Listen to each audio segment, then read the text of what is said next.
Want to see something neat I devised up? Well, not really me. I just kind of stole it from a guy off YouTube, but I made it better. I ordered this little, like, I don't know what it is. I think it's like a switch for a golf cart or something. For like the seat trigger or something. But anyways, I needed reverse lights. And for some reason on these Trans Ams, they hooked it up to the column, but I don't have the linkage anymore.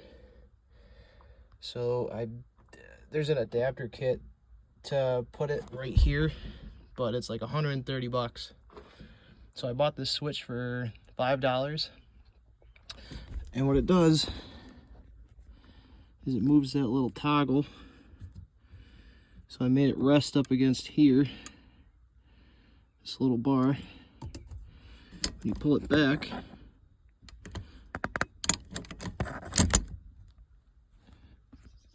collapses that switch, pull it into neutral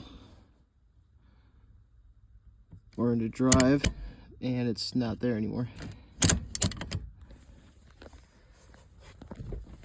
So now, no reverse lights. Pull it back into reverse.